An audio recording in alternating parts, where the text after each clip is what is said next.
भूतले स्वयं रूप कदा मह्यं ददाति स्वपदान्तिकं वाञ्छाकल्पतरुभ्यश्च कृपा सिन्धुभ्य एव च पतितानां पावनेभ्यो वैष्णवेभ्यो नमो नमः।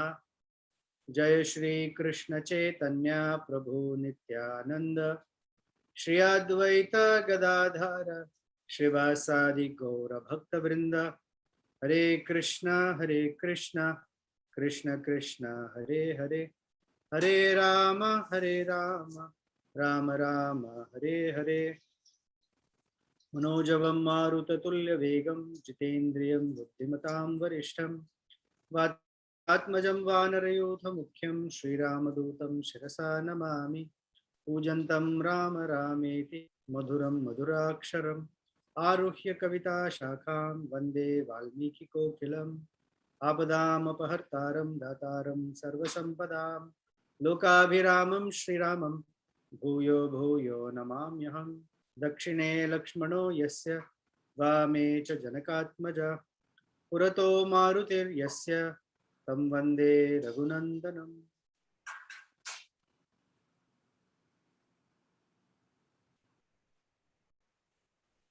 So welcome back. We're going to continue Aranya Kanda, chapter 64 onwards. Where we left off is the waves of ecstasy of Sri Ramachandra in separation from Sita Devi, and his piteous, inconsolable crying and lamenting at her loss, and his loss of not knowing what happened to her. And he's considering that perhaps she's dead, or she's been kidnapped or eaten by the Rakshasas in Dandaka. And Lakshmana, who's trying to console him, unfortunately fails. That even Lakshmana, with shoulders that are assured for success, means a very capable person, is incapable of consoling Sri Ramachandra. Chapter 64 opens with Sri Ramachandra feeling miserable and being in a very low condition. The word used is Dina. Wants to continue searching for Sita. And moves about the area. Then he tells Lakshmana, Lakshmana, can you go quickly to that area where she would often collect lotuses, to that pond, that area of water, and see if she is there? Perhaps she's gone there to collect some lotuses and hasn't come back. Then Lakshmana very quickly went in that direction and searched for her along the banks of the Godavari river. Could not find her. He returned and expressed to Ramachandra, I'm unable to find her. I looked and I loudly called out for her, but she didn't respond. So even if she were in a place where I could not find her, but hopefully my voice, and I was loudly calling out for her, there was no response back. So Lakshmana says, I don't know where the daughter of Janaka might have gone. Oh Ramachandra, I wonder, I'm unable to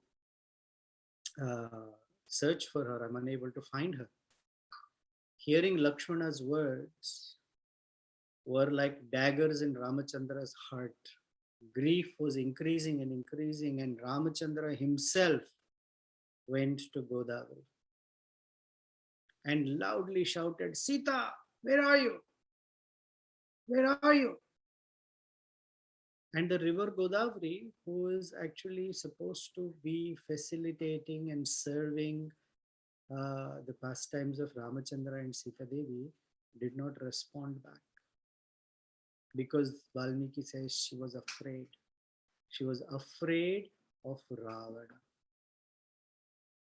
She was afraid what Ravana might do. And therefore, she kept quiet. Although the other creatures in the area apparently were prompting to Godavari river to please say, tell him. But she did not say. In our life too, we find sometimes that some people hesitate to speak the truth because they are afraid of the consequences. They're afraid what might happen to them. And the persons who need that help become frustrated. So here Valmiki is saying that this is the nature of the persons that sometimes we feel could help us but are not helping us. Tatah prachodita bhutayeshan asmaitan priyatmani. So even they knew, but they were prompting, they were nudging Godavari river, say something, but she wouldn't. Because Godavari witnessed what Ravana did to Sita Devi. And Valmiki says, Pura, what happened previously? So specifics are not there, what happened previously. So we understand a couple of things. One, previously means when Sita was being abducted, Ravana, Godavari saw the might of Ravana. And that might was scary. And she was scared for her own safety. And so out of fear, she did not reveal to Sri Ramachandra. Disappointed by the river Godavari and not able to see Sita Devi, Ramachandra said to Lakshmana, "Oh Lakshmana, see this Godavari? She does not respond to me. How can I go back to Janaka and to my own mother Kausalya without Sita and give this bad news? I don't think I can face them. Where could she have gone? This Sita was the cause of all of my sorrows to go away. Means Sita made me very happy. So when I lost my kingdom, because she was with me, I had no sense of sorrow at all. And this Sita survived on food from the forest, some berries, some roots, and some tubers from the ground. Although she lived like a princess and a queen, both in Videha kingdom and in Ayodhya. She left all her relatives, friends, her sisters, and I cannot sleep anymore because thinking of her. And each of these nights seem very, very long. Generally, when we fall asleep, we have deep sleep, the night is very short. And when we cannot sleep, the night is very, very long. So Ramachandra says, I will roam around this Godavari river, Janasthan, and this Mount Prashavana till I find Sita. Then, interestingly, Ramachandra looks at Lakshmana and says, you see these deer? They're looking at me again and again because deer have very, very big eyes. Sometimes the eyes of beautiful women or women with beautiful eyes are compared to eyes of a doe or a fawn, we say mrigakshi, because the eyes of the doe are always restless, but they're also very, very big and round, so very beautiful. So when these deer were staring at Ramachandra again and again, Ramachandra says, I think the deer want to tell us something. But Ramachandra said, I cannot read what the deer are saying because my eyes are filled with tears. I'm unable to read properly. Look at them. And then he asked the deer, where is Sita? Please, where is Sita? As soon as Ramachandra asked the deer, where is Sita? The deer who was there suddenly turned and jumped high up and landed in the southerly direction. Now one may say, do the deer have compass? The answer is absolutely yes. They don't walk around with a compass, but they know directions very well. So the deer looked at Ramachandra, turned, jumped, and moved in the southern direction. And they did it again and again to show him. They would come back, look at him, jump up, and again go in the southern direction. So then Ramachandra said, something, they're telling me something. Then Lakshmana, who's also an expert, studied what the deer were saying, and by his own intelligence, and he said to Ramachandra, these deer are indicating something for us to go in the southern direction. So let's go, going southwest, we'll turn towards the south. Maybe we'll find some clue there. So Ramachandra became suddenly very hopeful and he said, yes, yes, Lakshmana, let's go in the southern direction, carefully looking. And as he was going, Lakshmana was following. Then they came about a place where they saw flowers strewn on the floor, on the ground. When Ramachandra saw these flowers on the ground, he became hopeful and dejected at the same time, because he recognized the flowers, that these are the flowers Sita would wear. But he's dejected that why are they on the ground? Then he says, oh, I am so grateful to the sun, the wind, and earth for preserving these flowers as if they are showing me a favor. Manye surashcha vayushcha medinishcha yashashvini. Medini means earth. Abhirakshanti pushpani prakurvanto mama priyam. They are being very kind to me. As a human being, we live a life of gratitude that every circumstance in our life, somehow or the other, we find excuses to thank someone else or some other entity for being kind to us and merciful to us. Every circumstance. Although there may be or may not be a direct connection, but the heart of a grateful person is such that every circumstance they see as a gesture of mercy from someone. So he's saying the Surya, Vayu, and the earth have preserved these flowers, because Surya Dev, by his heat, can wither the flowers that we may not be able to recognize. Wind could have blown them away, or the earth could have rotted them and mixed into the earth, so we won't be able to find out. Having said this, Ramachandra then asked Mount Prasavana, I see these flowers. O King of Mountains, have you seen beautiful Sita Devi, who's separated from me? Have you seen her in this forested area? And the mountain did not respond. And Ramachandra became very upset. And he said, oh mountain, you better answer me right now. Otherwise, I will destroy you and make you nothing but a lump of ash. All your beautiful slopes with water streams and trees and flowers and fruits will all be gone in a moment. And when he said something loudly like that, the mountain echoed his words back. And he said, where is Sita? The echo came back. Where is Sita? Where is Sita? As if the mountain was responding, but did not show any indication of where Sita was.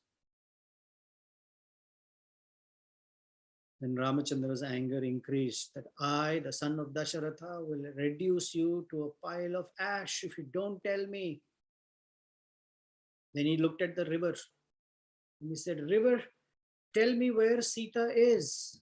Otherwise, I will immediately dry you up. You will not exist. And with this anger, his eyes coppery red, when he was looking around, he saw footprints of a very large demon. And he also saw footprints of Sita Devi. And they looked as if the demon was chasing Sita. And it seemed the footsteps were not organized, they were scattered here and there. So it showed that Sita was fighting him or running here and there to protect herself. Then Ramachandra was a little bewildered because he saw a broken bow, a quiver, and many arrows splintered here and there. There was a chariot that was completely broken. Then Ramachandra shows Lakshmana, oh, Saumitri, Lakshmana, see, broken bits of gold ornaments and garlands. I see big drops of blood here and gold spread here and there. Oh, looks like Sita Devi was tattered to pieces and eaten up by demons because they can consume any human being and they can take on any form. So it seems like, Lakshmana, there were two demons who fought here, a very strong battle. And maybe they were fighting or contesting who will get Sita. She is mine. No, she is mine. Let's fight. And that's how they fought. It seemed like two massive demons fought here. And then he says, Lakshmana, look, there's this huge bow, which is of a powerful warrior. It is embedded with pearls and gems, and it is completely gilded. And it's fallen on the ground here. I see a shield that is so powerful, studded with Vaidurya gems, but it's all broken. And it is shining like molten gold here.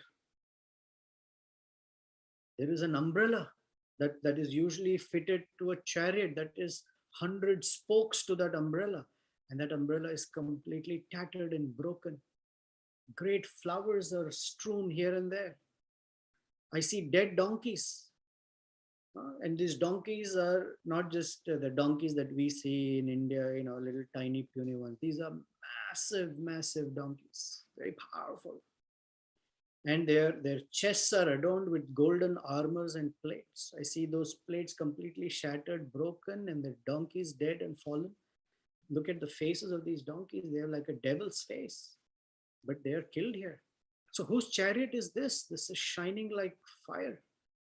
And this is all upside down and broken. I see arrows whose points have been broken. And the chariot, its axle is so big. This means it's not some ordinary person's chariot. Must be a very big, massive Rakshasa. Look, I see two quivers full of arrows lying shattered. And the chariot driver is dead. But in his hands, the reins of the donkeys are still there. He's dead like that. Who might have killed him? I see helmets, earrings, very costly, ornate jewelry fallen on the ground here. And I see that this must be the path this demon has taken. Lakshmana, when I see this, my anger towards this demon has increased 100-fold. I promise you, I will finish this demon. And these demons, Lakshmana, can change their form at will. I am very sure whether they have eaten or abducted Sita. Even Sita's own dharma, it seems, could not have protected her. Na dharmas trayate Sitan kriyamanan mahavane. In this great forest, Sita's own dharma. Generally, we say dharmo rakshati rakshitaha. That one who protects dharma, dharma in turn protects them under all circumstances. So Ramachandra is lamenting that Sita, who's such a dharmic woman, her own dharma seems like did not come to her protection at this point. And if Sita has been devoured or kidnapped, Lakshmana, nobody in this world can make me happy. Even Lord Brahma. Okay? Even Lord Brahma, if he comes. How can Lord Brahma be so heartless? Right? Even if someone does something, shouldn't he be merciful? I am worried that if I don't do something about it, even the gods might consider me as weak. So here is a warning that Ramachandra gives, that there are this idea of uh, weak forgiveness, if you will, is there in a very, very strong person and in a very weak person. Both are very forgiving. The weak person forgives because they are unable to do something about it. So they say, no, no, it's okay, don't worry, and they go away. It's easier for the weak to forgive because they don't have the strength to face up to whoever is bullying them or attacking them. Even the strong can forgive, and the strong who forgive is out of their strength, that they can crush the other person, but they don't. And it's not so easy to distinguish either one's strength or weakness just by looking at forgiveness on its own. So sometimes when a person is forgiving, then the other person or other persons think of it as weakness. Oh, this is not so strong. Actually, it's not their weakness, it is their strength, but it is their choice. Here, Ramachandra is speaking that the gods may think that because I'm not doing something, that I'm weak, but I'm not. Then Ramachandra says, Lakshmana, I'm the kind of person that even if someone comes to me who's actually a person without character, just by contact with me, their character becomes uplifted. Just as the sun, when it comes into the sky, it dulls all the other luminaries, the moon and the stars, because the sun's brightness eclipses everyone else's brightness. O Lakshmana, the yakshas, rakshasas, goblins, or we say Gandharvas, yakshas, rakshasas, kinnaras, anybody's, devatas, nobody will be peaceful now that my anger is becoming even more pronounced and increased. When I fire my arrows into the sky, I will make the movements of all the planets stop. They will not move. Now, we may wonder why Ramachandra is speaking like this. But he's not speaking anything that is improper or untrue. We hear from the Vedic statements that the sun, the moon, and the wind moves in the universe out of fear of the Supreme Lord. So when he says stop, they all have to stop. In the Mahabharata, the power that Krishna shows in the killing of Jayadratha is when Arjuna had promised that by sunset, I will kill Jayadratha. And if I don't kill Jayadratha, I will enter fire and kill myself. So the Kaurava army put Duryodhana, Bhishma, Dronacharya in the front of the army that was facing off Arjuna, and Jayadratha at the end of their army with 11 Akshauhinis in between. And that 11 Akshauhinis was 16 miles long. So when the day started, Arjuna had to fight Bhishma, Drona, Duryodhana and other great warriors and go through the army for 16 miles to find Jayadratha.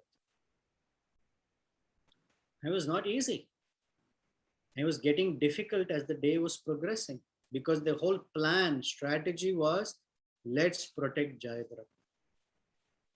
And the sun had set, or Jayadratha was still alive. So Arjuna became very, very morose, looked at Krishna, asked for a huge fire to be started. So everyone came to see whether Arjuna would actually fulfill his promise. Because if Arjuna dies, Mahabharata battle is almost finished. The Kauravas will be victorious. Foolish Jayadratha pushed everyone because he wanted to see Arjuna die, came and stood in front row and wanted to see. Krishna turned to Arjuna. Arjuna was looking at Jayadratha and he turned to Krishna that, Krishna, I thought you were Achyuta, that you will never fail me. Krishna smiled, told Arjuna, pick up your weapons, Arjuna, and shoot your arrow on Jayadratha. So Arjuna was a little confused. And as soon as Krishna spoke, the sky became bright, the sun was shining like anything, and the sun had not set. It was Krishna's illusion, Maya. And immediately Arjuna finished Jayadratha. So by the Supreme Lord's power, all the planets can stop moving if they have to. They follow his order. However, in Ramachandra's case, this is a commentary by Tilaka, who narrates that Ramachandra has his divine side and the human side. And in this avatar, almost all of the time, his human side is what is being shown. Very rarely does his divine side manifest. But because of the ecstasy of separation, his entire divine side is being manifest. And Lakshmana has to now intervene to curb that, to say, no, no, no, this is not the time or the place or the circumstance to manifest your divinity. It has to be your human side only.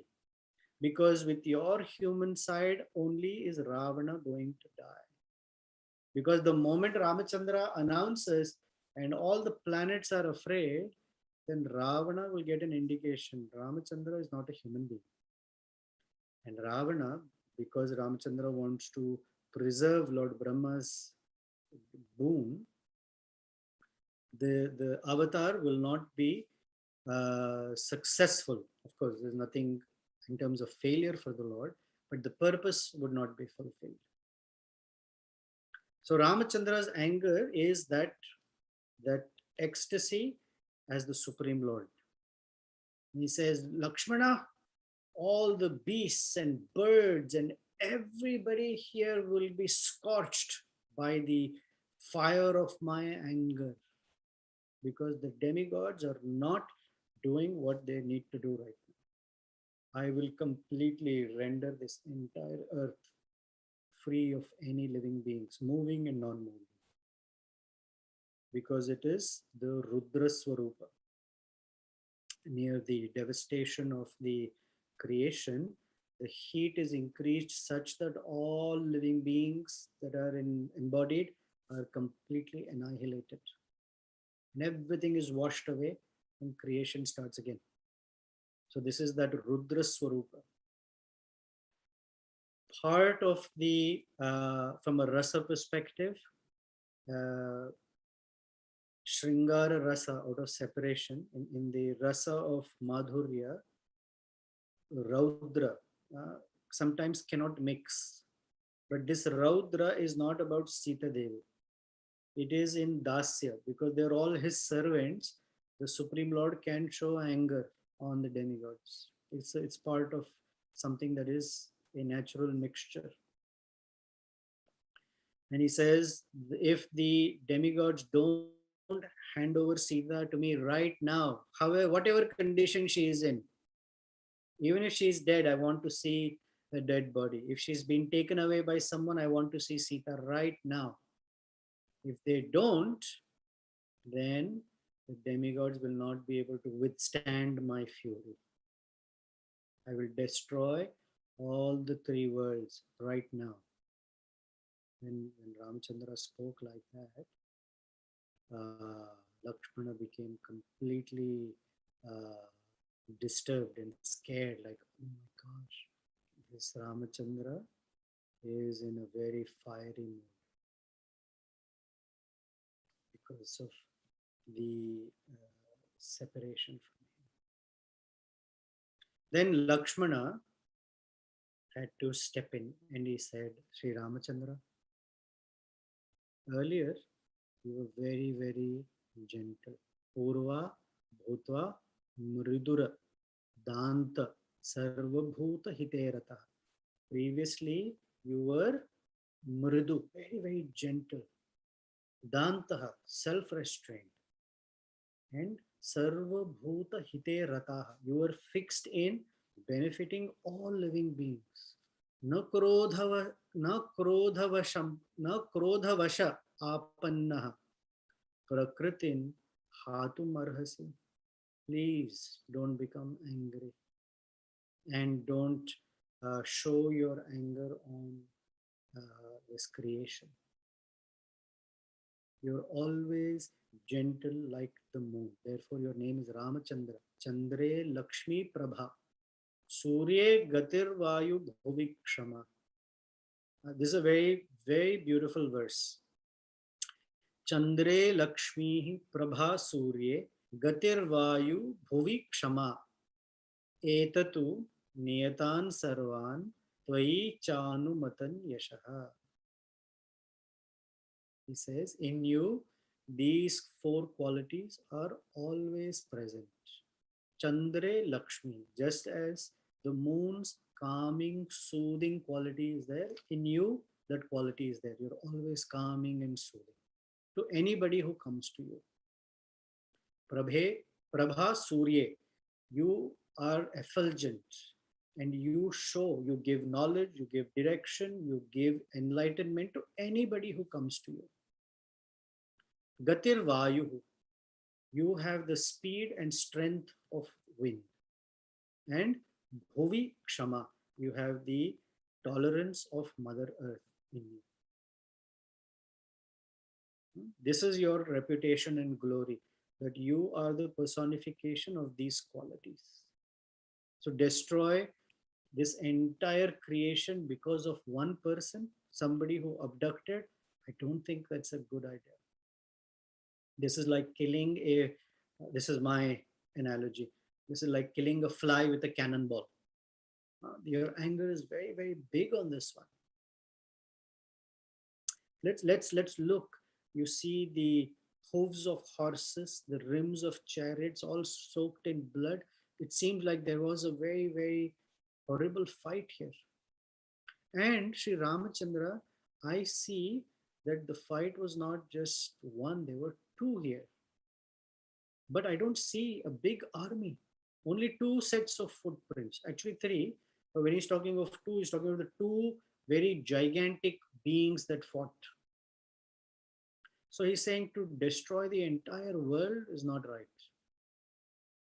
Please remain gentle, peaceful, and you may want to punish only the deserving. Ultimately, you are the resort, you are the shelter for all living beings, Sri Ramachandra. Who would be foolish to abduct your life? Here is the phrase Lakshmana uses for Ramachandra. Sada means always, Tvan, in you, Sarvabhutanam Sharanyah Paramagatihi. All living beings eternally find shelter in you.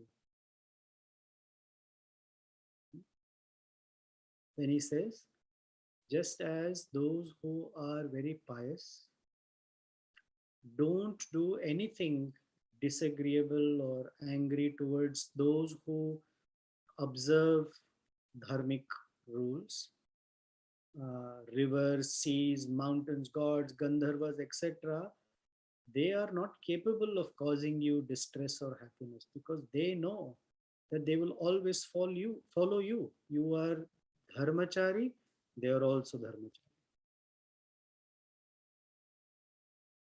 And Lakshmana says a few things, but I want to add a commentary that Lakshmana, uh, in the mood of Lord Nityananda,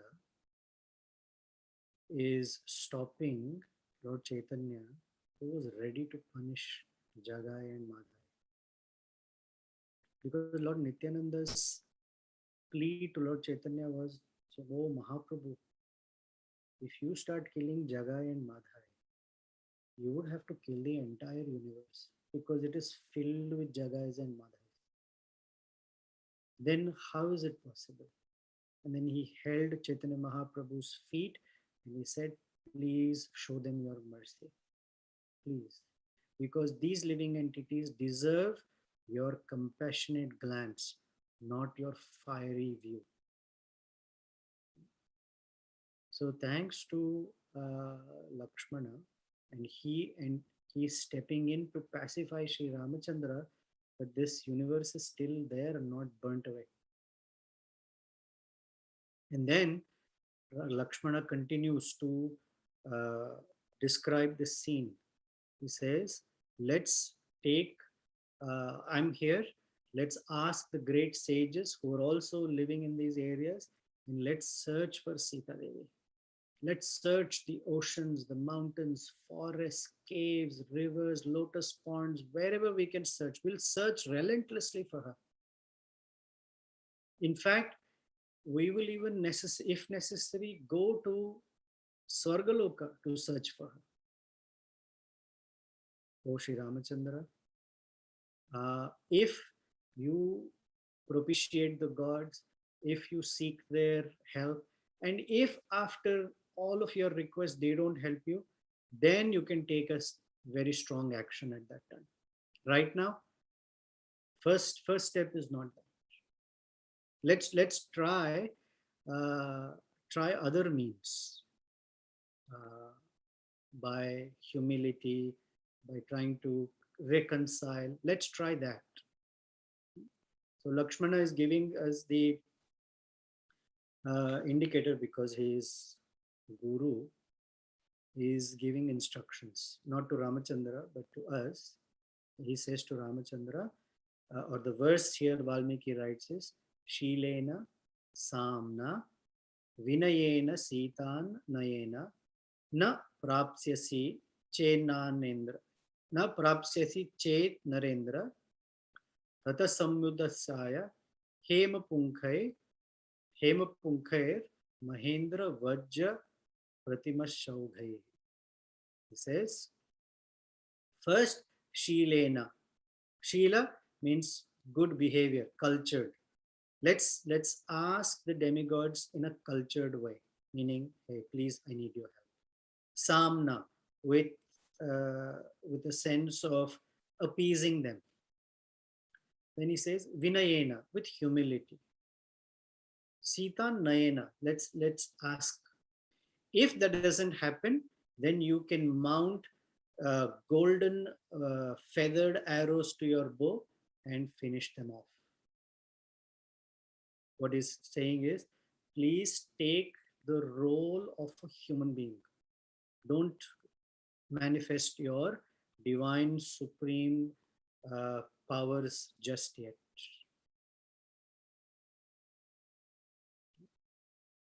Then Lakshmana tells Ramachandra, he's continuing to console him. He says, oh, Ramachandra, just consider that Dasharath Maharaj had gotten you after a very, very long stretch of yajnas and penance.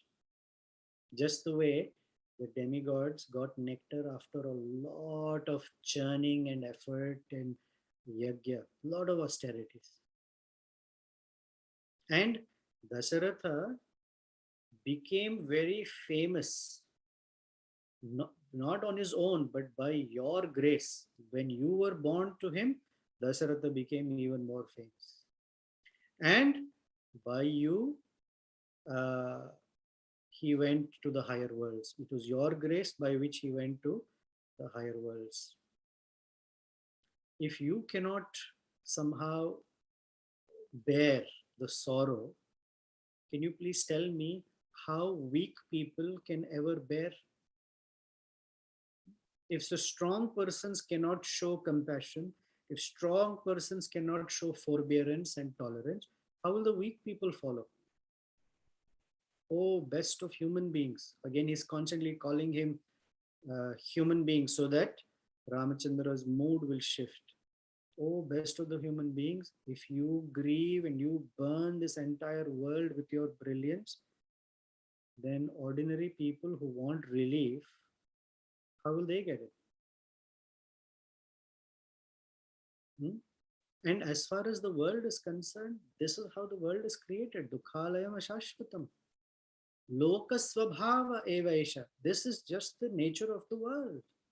Even Yayati, the great son of Nahusha, got Indra's palace, sat and shared the throne with Indra, but had a curse because of bad conduct and immediately fell from that position.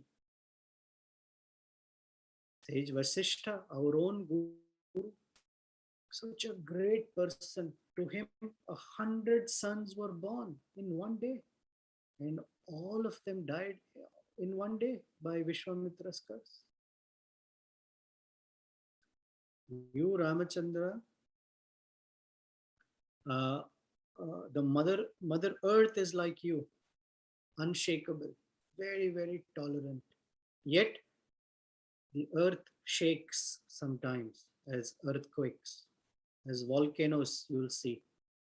So even such great persons in life, you will see difficulties and good and bad is a good mixture of it.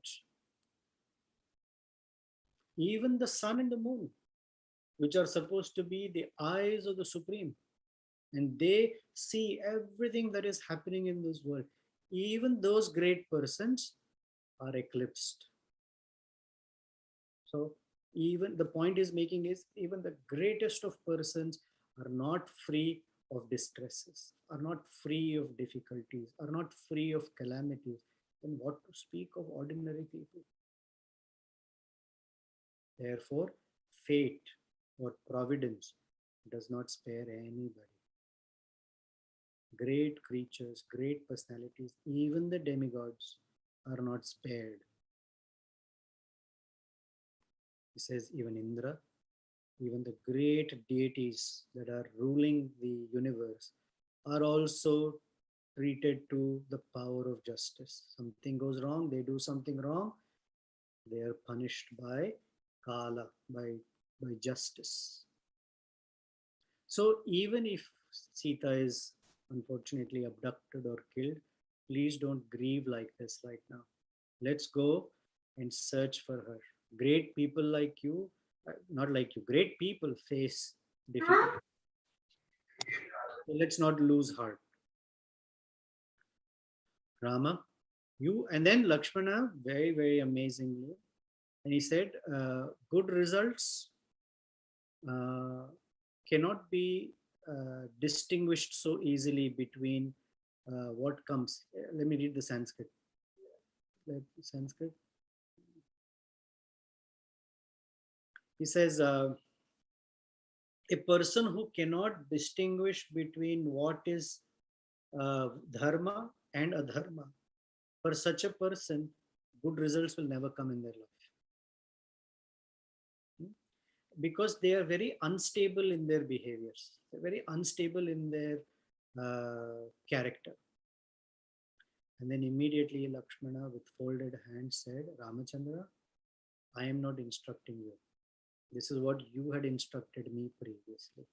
Tvam eva hi pura Rama mam evan bahusho anvasha. Who can advise you on these matters? Who am I to advise you? You are indeed like Brihaspati, meaning even Brihaspati cannot advise you because you are more intelligent than Brihaspati. But I'm just repeating what you had told me. Oh Mahapragya, even the greatest of intelligent beings in the universe, take whoever, they may be however, including Lord Brahma, they cannot fathom your intellect. I am only trying to rouse in you your wisdom, okay, so that your sorrow can fade away. O greatest bull among men, Vrishabha, he says, your way, your divine and human prowess. So remember, he's trying to curb Ramachandra's divine nature and allow for the human nature, because only a human being has to follow a certain path to get to Ravana.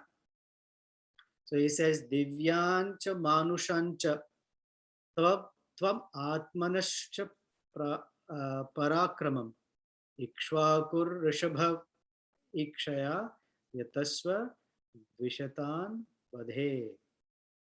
Before you kill your enemies, Dvishatan Vadhe, before you do that, please carefully consider your Divyan Cha Manushan Atmana.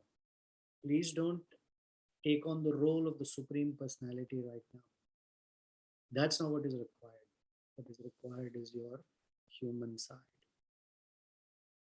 And with that ends chapter 66. I will stop here and see if there are any questions or comments in the next chapter. We will meet, we will witness and Lakshmana meeting Jatayu. Any questions, comments, thoughts? Hare Krishna, Prabhuji. Am I audible? Haribol. Thank you for the wonderful class. The two massive pairs of footprints that you were talking about, was it obvious by the footprints that one of the pair belonged to Jatayu or a bird? It's not been described. What Lakshmana and Ramachandra say is it could be these demons who can take on forms by their desire. Oh. So they haven't yet discerned that it is Jatayu's footprint. Thank you, Prabhuji.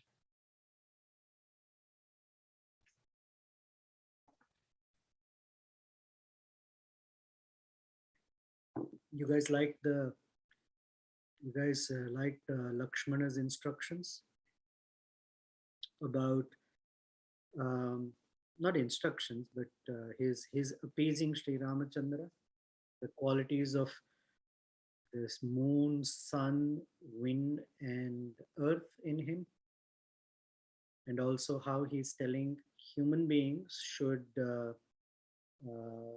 conduct themselves in the midst of challenges and calamities. Before they exhibit anger and a strong sense of get back, there are ways to address certain things. I found them very instructive for myself. Any comments or thoughts? If not, don't worry, I will not be offended. I have one more if no one wants to ask. Go ahead.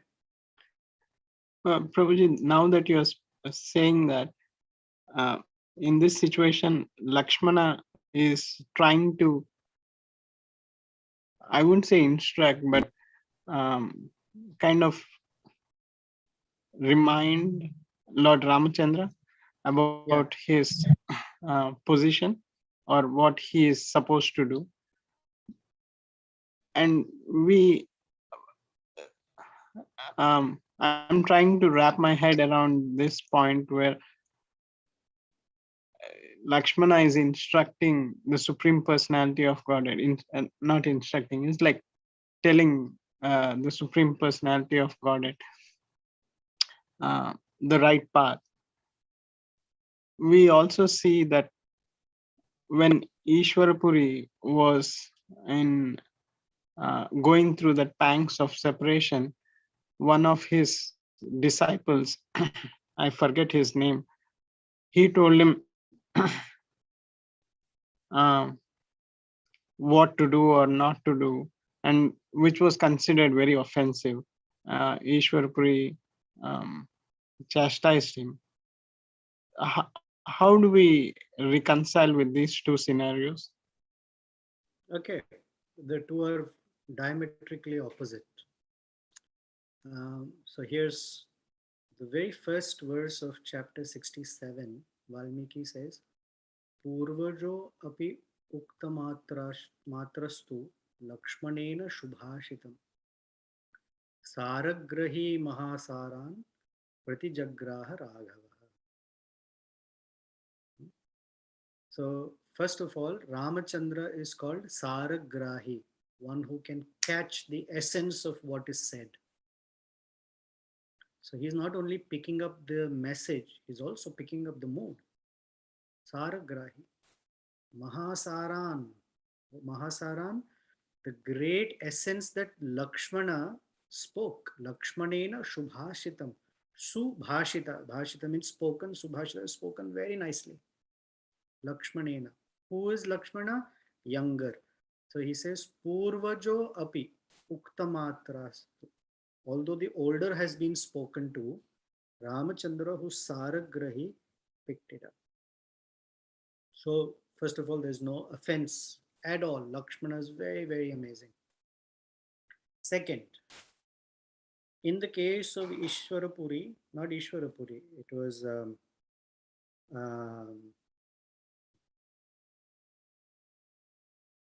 Ishwarapuri's spiritual master is Madhavendra Puri. Madhavendra Puri. Thank you. And Madhavendra Puri was in severe ecstasy of separation. Ramachandra Puri, instead of understanding his guru's mood, instructed him that you should meditate on Brahman. That's an offense.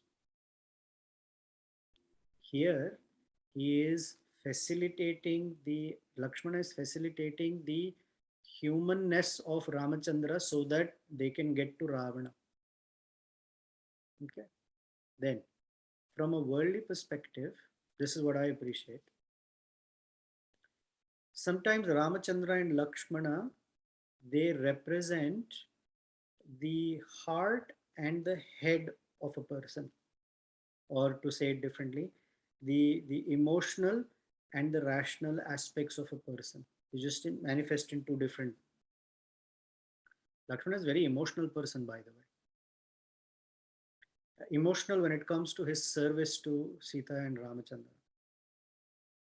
Otherwise, very rational person. Ramachandra represents the emotional, the feelings in terms of one's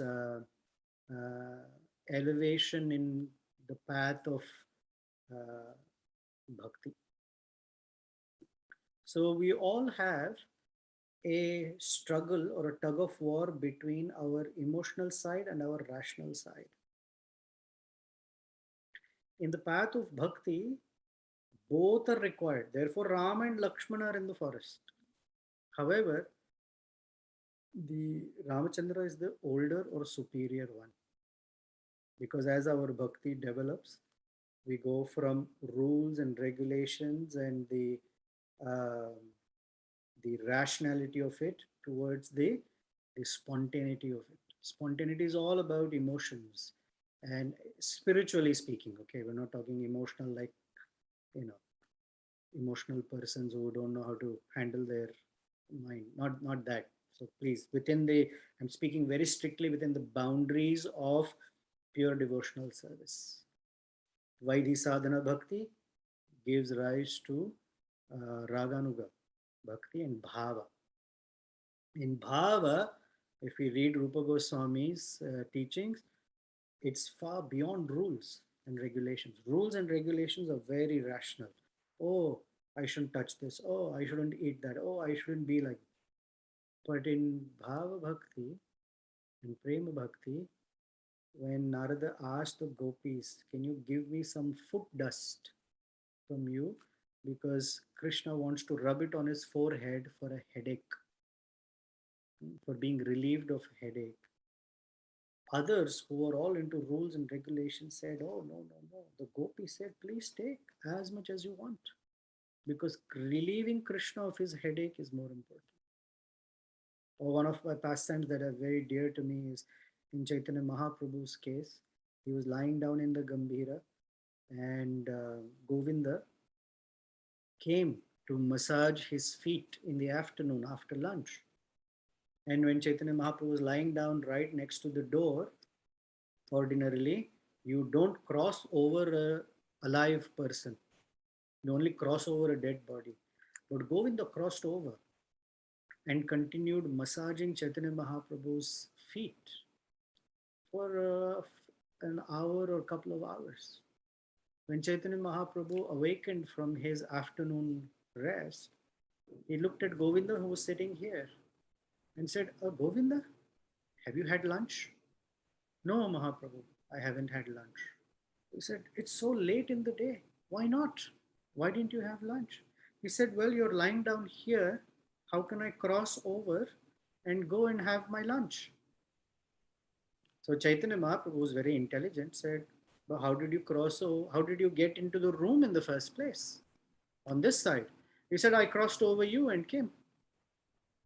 So Chaitanya Mahaprabhu said, well, if you crossed over from there to here, you can always cross over from here to there. And Govinda said, no. For my service, I crossed over. But for my own gratification, I cannot break a rule. This is that very, very delicate, but very, very instructive pastime. Similarly, Ramachandra and Lakshmana are showing us that there is the emotional side, there is the rational side. I shouldn't say emotional, there is the affective, that's the right word, affective side and the rational side. And as devotees, we want our affective side to develop and rule over or become the older brother of the rational side. That's what we want. But that doesn't mean the rational side goes away. From time to time, it will tell us what is required. So in all of us, the both sides are there. And therefore, there is no offense in what Lakshmana is saying. And he's careful too. I'm not telling you, this is what I've heard from you. Okay, Kirti? Thank you so much, Prabhu. Another aspect. Within Sakhya Rasa, there are elements of Vatsalya. If you read Rupa Goswami's Nectar of Devotion, not if you read, I'm sorry, when we read, we understand that within Sakhya Ras, Vatsalya is also there. Some little bit is there. And therefore, Lakshmana, although younger brother, plays sometimes the role like a father. Therefore, Ramachandra said, when he built this beautiful house, Bhavagrena Kritagyena Dhimata, you have done something that you're taking care of me like Dasharatha would take care. So in Sakhya, little elements of Vatsalya is also there. Vatsalya means taking care of, being the well-wisher. That's what friendship is. Sakhya Ras, Prabhupada writes in Nectar of Devotion, Sakhya Ras means always hold, friendship means holding the best interest of our friend in our heart, Sri Krishna. We also take care of our deity, not we as I, but we as devotees. I don't know how to take care of my deity so well, but in general, we say, oh, the room is cold. Let me turn on the heater or put a woolen chadar on the deity. The milk is hot. Let it become warm enough in a way that it is easy to drink and not scalding to the palate. This is all features of Sakhya and Vatsalya in it. Although we're following rules, right? It's there. Although we act as the well-wisher of the Supreme. Of course, he's the well-wisher of everyone.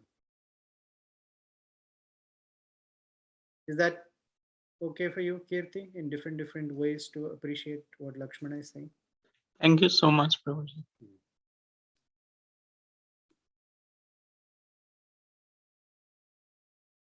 Hare Krishna, Prabhu. Hari Bol. Just a comment here, Prabhu. Today, in today's class, you brought various aspects of how Lakshmana was trying to make Lord Ramachandra come back to the stage of not being the Supreme Lord, but instead Atmana Manusha Manye, that he should act as a human being here. And the, I mean, one takeaway for me here was the wonderful ways in which you brought out the verses and how it can apply in our lives. Thank you for being an ardent worshipper so that the Supreme Lord can bless you with these realizations and help us appreciate. Thank you. Krishna, Krishna. I mean, thank you. Thank you for your encouragement. One who drinks a quarter teaspoon of ocean water is not, what's his name, Agastya Muni. You only get a sense of that the ocean is salty. That's about it. So there's a long way to go. Long, long way to go. This lifetime is not enough. Thank you. Thank you for encouraging me. You're no less. In Ramayana, you're the authority in terms of finding stuff and responding to different nuances. I get great inspiration from you too.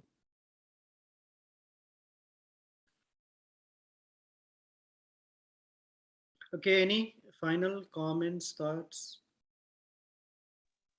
Hare Krishna, Prabhuji, Dandvat Pranam. Hey, Haribol. Prabhuji, I mean, as you said, so there are two aspects. One is the divine, and the other one is the emotional aspect. So, in case of Lord Hold on. Ramchandra, Not divine and emotional. Divine and human, sorry, human. yes, and human. So Prabhuji, I mean, I was just trying to remember that where did Lord Ramchandra showed his divine aspect, like breaking Lord Shiva's bow, or like where actually he showed that divine aspect. He was Usually he expert. in He was expert that everything is hidden. Only few places he reveals it. One place is when he comes into Dandakaranya forest. All the sages come running and he says, I have come to the forest only for you.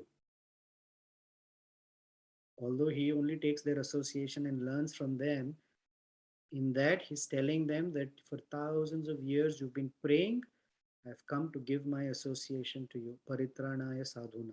So the statement is a revelation that I have come for you.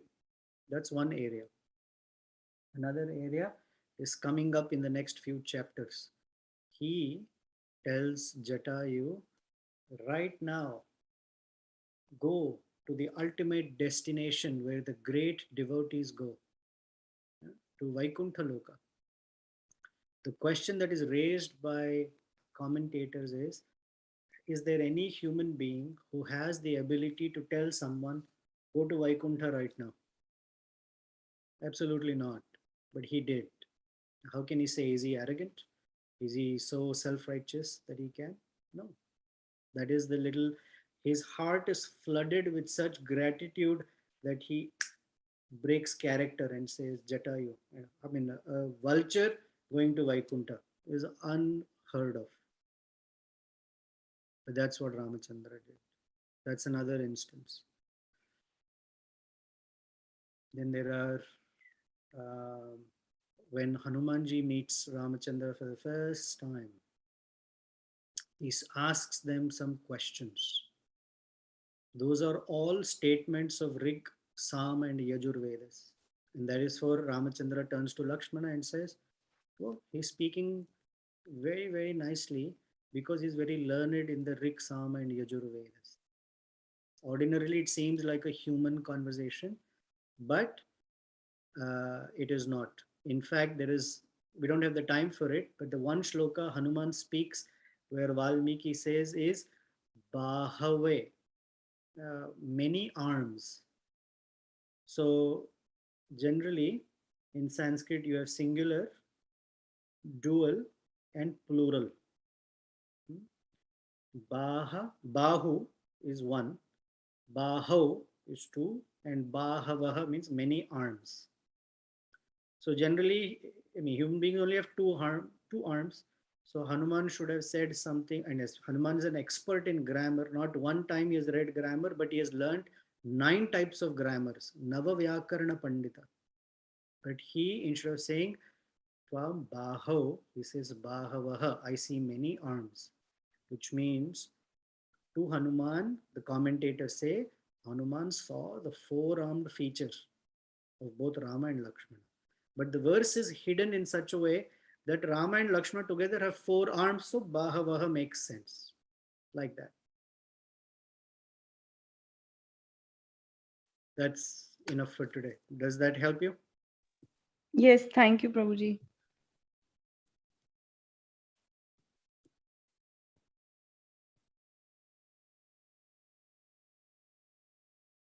Okay. We'll end here until we meet again next week. Thank you very much. Please continue to inspire me. I am very grateful to all of you. And we pray that Supreme Lord, Sri Ramachandra, who is calming and soothing like the moon, enlightening like the sun, powerful and moving, and can move our obstacles away, like the wind can blow them away, that he remove our obstacles on the path of trying to reach him or reach his devotees, more importantly. And finally, as we bungle up and trip and fall and make mistakes in our service to him and his devotees by our body, our very bad, harsh words and really offensive thoughts, that he, like Mother Earth, be tolerant and forgive us so that we can slowly be pulled towards his lotus feet. Shri Shri Sitaram Lakshman Hanuman Ji ki jai. Srila Prabhupada ki jai.